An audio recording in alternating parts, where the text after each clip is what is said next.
So good morning, guys. It's an amazingly beautiful morning. I wanted to talk about, or just share my feelings, the way I'm talking now, about being aware. And when I say that, I don't know if you've ever felt scared, or felt alone, or felt like you were failing somehow, or felt like life wasn't really, I guess it's not what I signed up for. And as I notice that I experience that at times as well, and I notice my clients over the years have moments where they experience that, and just noticing that the way we deal with that, the way where we put it, I think it's normal to have these moments, these adjustments, these resets. And there are times when we feel off balance, we feel like we're not quite in the zone, we feel like we're not good enough, or we feel like we're failing, or we look around and witness the evidence of our lives that looks like things aren't going very well, or something's wrong in some area of our life, and then we judge it, and we get all these feelings. We get all these feelings of hesitation, trepidation, fear, loss, failure, aloneness, frustration, anxiety, anger. All that sort of is on the continuum of emotion and feeling. And yet, while all that's going on, there is a place inside us, there is a center, like a stillness, always. And so the metaphor that I like to use, that I like to share is, you know, you can be the little wave on the ocean, and I'm at the ocean now, as you can see. And maybe if we were to imagine it metaphorically, the ocean wave feels alone at times. There's also times when it feels unique, it feels different, because every other wave's different in some way. And it feels sort of unique and special, and a moment of success or a sense of identity that makes it feel good about itself.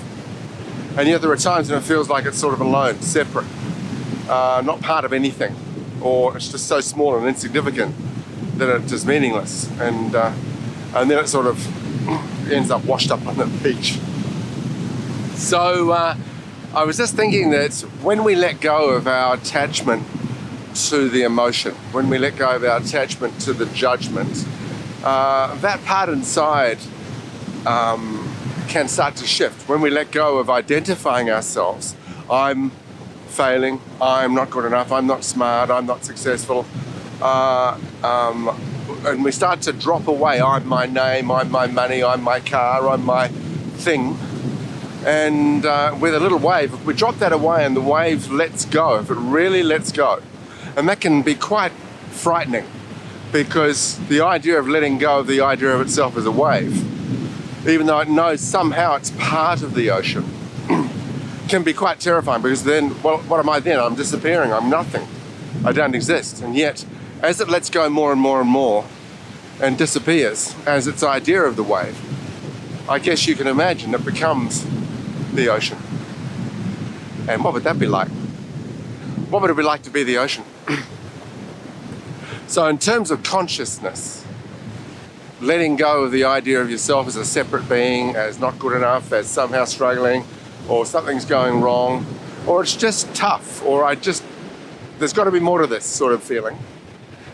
Take a look at the idea that if you let go your attachment to all of that external stuff as a way of identifying yourself, and let yourself just, like in meditation, or walking on the beach, or being still, or in a focus, in a breathing breathwork session, you let go and you become consciousness. You become just awareness when there's nothing else you're identifying with. And in that place I'm talking about is the stillness. In that place where you feel that. And it's always there. It's always there. It's the absolute constant. In fact, it's the only constant, is that consciousness.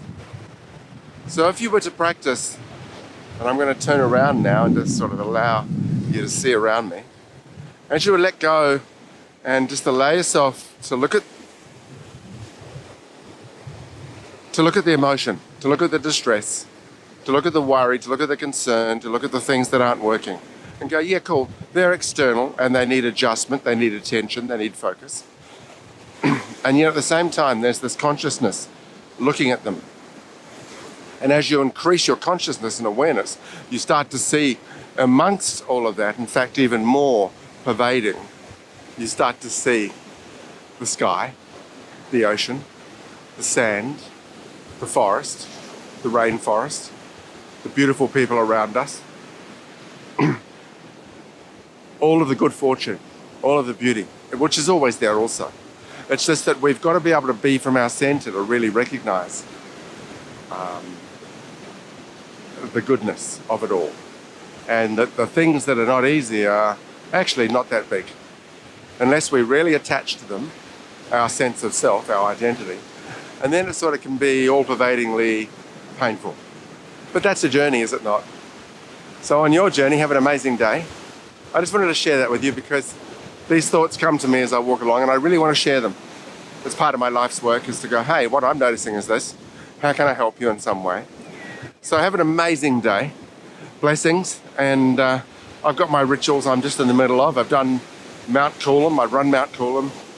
I've been on the beach, done my breathing, done my stretches, done my meditation. And please, in saying that, I'm just sharing how good it is. And then I'll take on the day and see some clients and hold the space and help them think about stuff in different ways. So I love you guys and have an amazing day.